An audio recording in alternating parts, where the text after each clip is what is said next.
हे दोस्तों, आपने तो कहावत सुना होगा, land is the only sure investment that will double it's value in every 10 years। Land एक अकेला इन्वेस्टमेंट है जिसका वैल्यू हर 10 साल में डबल होता है। इस वीडियो में हम रॉ लैंड और उससे जुड़ी हर एक इन्वेस्टमेंट के बारे में बात करेंगे और जानेंगे कि किन किन लोगों के लिए रॉ लैंड एक अच्छा इन्वेस्टमेंट है और किन के लिए नहीं। और उसके साथ साथ हम इसके कुछ प्रोज एंड कॉन्स के बारे में भी जानेंगे जिससे ये वेरीफाई हो सके कि ये इन्वेस्टमेंट आपके लिए कितना अच्छा है या कितना बुरा। तो अगर आप रॉ लैंड पे या फिर प्लॉट पे इन्वेस्ट करना चाहते हो तो आप इस वीडियो को पूरा जरूर देखें जिससे आपका वो सारा मिसकंसेप्शन दूर हो जाए कि इसे खरीदना है या नहीं, कि अच्छा होगा या नहीं। तो चलो फिर शुरू करते हैं। Now let's begin. तो फर्स्ट एग्रीकल्चर लैंड और प्लॉट के डिफरेंस के बारे में जान लेते हैं। एग्रीकल्चर लैंड वो होता है जहां अभी खेती बाड़ी हो रहा है और प्लॉट वो है जो खाली पड़ा है बहुत सालों से।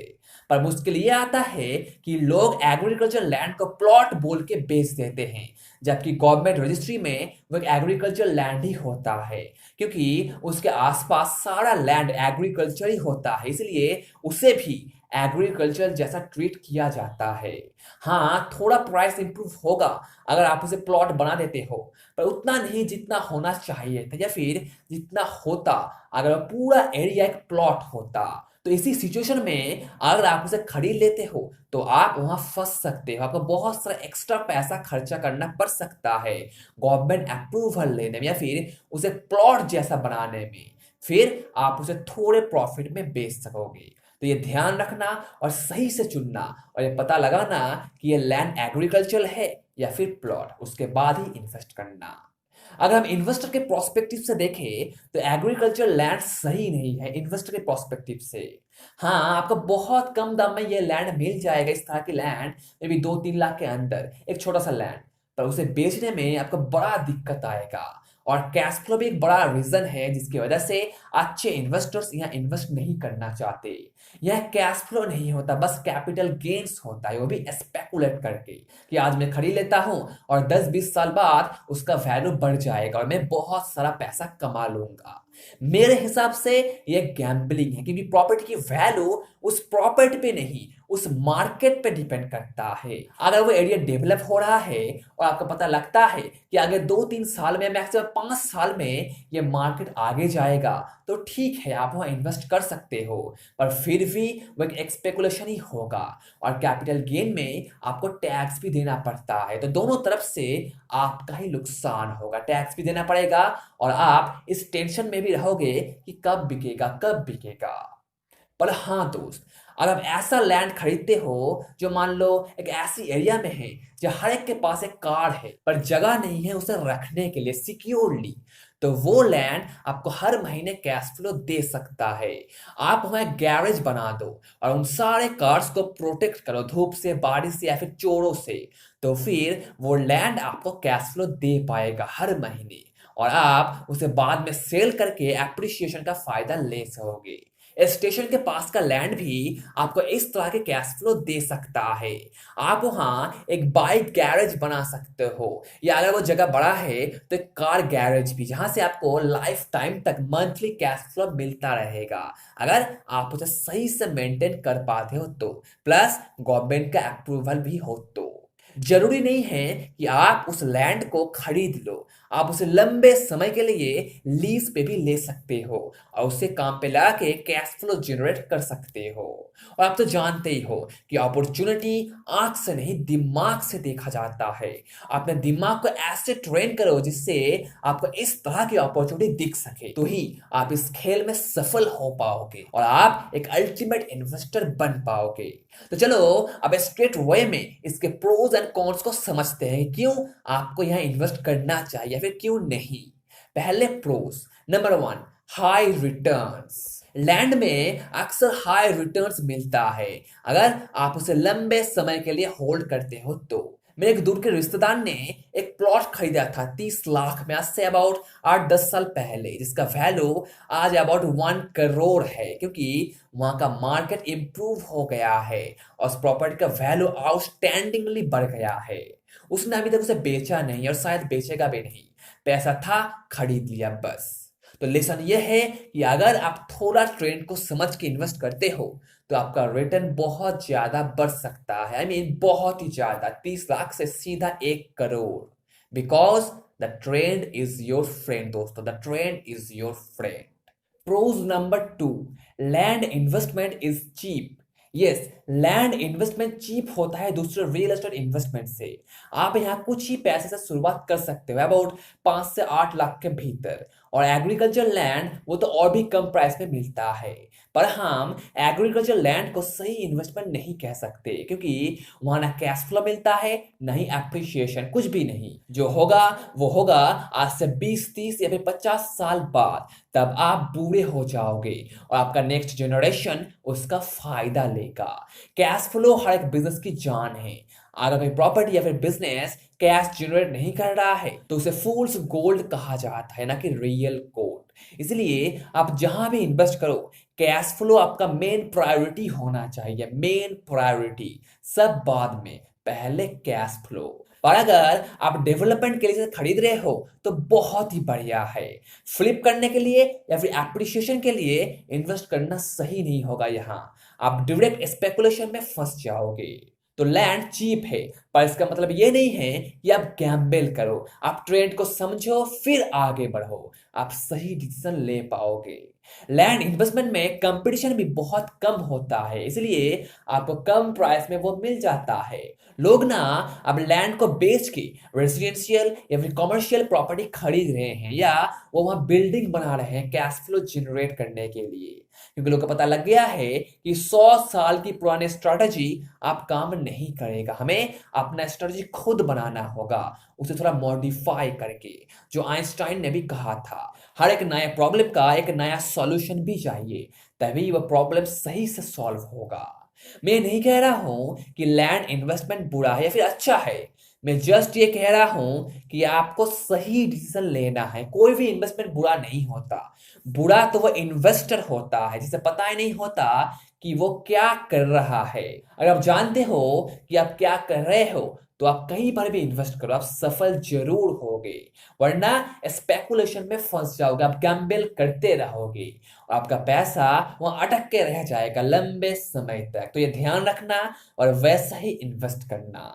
Pros number 4, cash flow. हाँ, कैश फ्लो। आप कुछ हटके करते हो, जैसे वो कार रेंट या फिर बाइक रेंट स्टेशन के पास, तो फिर आप वहां से कैश फ्लो उठा सकते हो। आपको जस्ट अपने गोल को सेट करना है कि आप कैश फ्लो के लिए इन्वेस्ट कर रहे हो या फिर कैपिटल गेन्स के लिए। कैपिटल गेन के लिए आपको मार्केट ट्रेंड को समझना होगा। कैश फ्लो के लिए आपको एक यूनिक अपॉर्चुनिटी ढूंढना होगा जहां पे आप गैरेज कर सको या फिर कुछ ऐसा यूनिक आइडिया लगा सको जहां से आप कैश फ्लो उठा सकते हो। इसलिए कोई भी इन्वेस्टमेंट बुरा नहीं होता, बुरा तो इन्वेस्टर होता है जिसे पता ही नहीं होता वो क्या कर रहा है। And the last one, number 5, it goes up in value. Land का वैल्यू हमेशा बढ़ता है। अगर कोई बड़ा रिसेशन आता है तो भी इसका प्राइस बढ़ेगा, क्योंकि लैंड दुनिया में सीमित है। आप ज्यादा लैंड बना नहीं सकते अपार्टमेंट की तरह, इसलिए इसका वैल्यू हर 10 साल में डबल होता है एवरेजली। तो ये हुआ लैंड इन्वेस्टमेंट का प्रोस और सारे अच्छे अच्छे बातें ये दावे के साथ कह सकता है कि क्यों लैंड एक अच्छा इन्वेस्टमेंट है और आपको क्यों यहां इन्वेस्ट करना चाहिए। अब जान लेते हैं कि क्यों नहीं इन्वेस्ट करना चाहिए, the cons. First and foremost, land do not depreciate. Land में आपको ज्यादा टैक्स बेनिफिट्स नहीं मिलता, क्योंकि इसका वैल्यू हमेशा बढ़ता है, वो घटता नहीं। इसलिए आप यहाँ डिप्रिशिएशन अप्लाई नहीं कर सकते। डिप्रिसिएशन उस चीज के ऊपर अप्लाई किया जाता है जिसका वैल्यू घटता है टाइम बाय टाइम। जैसे एक रेसिडेंशियल प्रॉपर्टी या फिर एक कमर्शियल प्रॉपर्टी, वो जितना ओल्ड होगा उसका वैल्यू उतना घटेगा। इसलिए गवर्नमेंट लैंड पे कोई टैक्स बेनिफिट नहीं देता, उल्टा आपसे टैक्स लेता है, प्रॉपर्टी टैक्स। गवर्नमेंट चाहता है कि आप वहां एक बिल्डिंग बनाओ, लोगों को अफोर्डेबल हाउसिंग प्रोवाइड करो, फिर हम आपको बहुत सारा टैक्स छूट देंगे। तो लैंड में आप ज्यादा टैक्स बेनिफिट अप्लाई नहीं कर सकते, थोड़ा कुछ कर सकते हो पर ज्यादा नहीं। इसलिए मैक्सिमम कैश फ्लो इन्वेस्टर इसे अवॉइड करने की कोशिश करते हैं। बस टैक्स रीजन की वजह से। और मेंटेनेंस भी होता है यहाँ। अगर वो लैंड खाली पड़ा है तो आपको उसे मेंटेन करना होगा, ग्रास को साफ करना होगा, उसे प्रोटेक्ट करना होगा आसपास के नेबर्स से। ये अक्सर देखा जाता है कि अगर कोई लैंड खाली पड़ा है तो आसपास के लोग वहां पहले कपड़े सुखाने लगते हैं, फिर कुछ सामान वहां रखते हैं और आखिर में वो उसे पूरी तरीके से कब्जा कर लेते हैं। तो ऐसी चीजों से आपको बचना होगा, जहां ऑब्वियसली आपका कुछ पैसा खर्च करना होगा। कौन सा नंबर 3 दोस्तों, द लोन। बैंक लैंड खरीदने के लिए लोन नहीं देता नॉर्मली, पर अगर देता भी है तो सिर्फ 50% मैक्सिमम, और बाकी का 50% आपको लगाना पड़ता है। पर रेसिडेंशियल या फिर कमर्शियल प्रॉपर्टी में बैंक समटाइम्स 100% तक फाइनेंस कर देता है, 100%। क्योंकि बैंक की नजर में लैंड एक रिस्की इन्वेस्टमेंट है, इसलिए वो आसानी से लोन नहीं देता। वो मानता है कि ये मैक्सिमम टाइम स्पेकुलेशन ही होता है, इसलिए वो इसे इग्नोर करते हैं, जो कि हमारा नेक्स्ट टॉपिक है, the risk of speculation. Land में इन्वेस्ट करना मतलब स्पेकुलेट करना, बस प्रो फॉर्मा को देख के, यानी फ्यूचर में इसका प्राइस कितना बढ़ेगा वो देख के। अगर कोई मार्केट क्रैश होता है तो फिर वो स्पेकुलेटर जो गैम्बल कर रहा है, ये मान कर चल रहा है कि इसका प्राइस बढ़ेगा, तो उसका वल्ले वल्ले हो जाएगा, वो तो गया। प्रॉपर्टी की वैल्यू उस टाइम, उस क्रैश के टाइम गिर जाएगा और उसे सही बायर भी नहीं मिलेगा, वो वहां स्टक होके रह जाएगा सालों तक। इसलिए फाइनेंशियल फ्रीडम कैश फ्लो के ऊपर डिपेंड करता है। चाहे कोई भी रीजन आता है, आपको उतना इफेक्ट नहीं पड़ेगा जितना कि आम आदमी को पड़ता है, जो इस पैंडेमिक के टाइम हुआ था। जो लोग रेंट पे रह रहे थे या फिर बिजनेस कर रहे थे, उन्हें तो रेंट भरना ही पड़ा। प्रॉपर्टी ओनर तो उन्हें नहीं छोड़ेगा, उन्हें तो पैसा देना ही होगा। तो ये पैनाडेमिक उस प्रॉपर्टी ओनर को उतना इफेक्ट नहीं कर पाया जितना उस इंसान को कर पाया जिसने उसे रेंट पे लिया था। तो एट द एंड में यही कहूंगा कि अगर आप लैंड पे इन्वेस्ट करने के बारे में सोच रहे हो तो आप एक ऐसे जगह पे इन्वेस्ट करो जहां मार्केट अच्छा हो सकता है। कुछ साइन आपको देखने को मिल सकता है जहां आप ये श्योर हो सकते हो कि नया मार्केट डेवलप हो रहा है, यहाँ नया रोड बन सकता है, नया हाईवे बन सकता है, नया बिल्डिंग बन सकता है, तभी आपको वो मेहनत रंग लाएगा। और अगर आपको कुछ ऐसा लैंड मिल जाता है जहां आप एक गैरेज बना सकते हो कार के लिए या फिर बाइक के लिए, फिर वो इन्वेस्टमेंट आपको लगातार कैश फ्लो देता रहेगा और आप एप्रिसिएशन का फायदा भी ले सकोगे लंबे समय तक।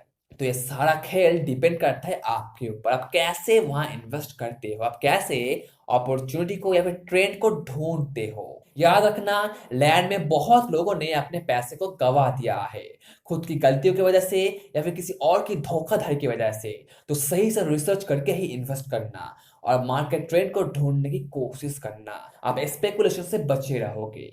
तो यार दोस्तों, आई होप ये सारा यूनिक आइडिया आपको पसंद आया है और आपको कुछ कोर बातें जानने को मिला है यहाँ लैंड इन्वेस्टमेंट को लेके।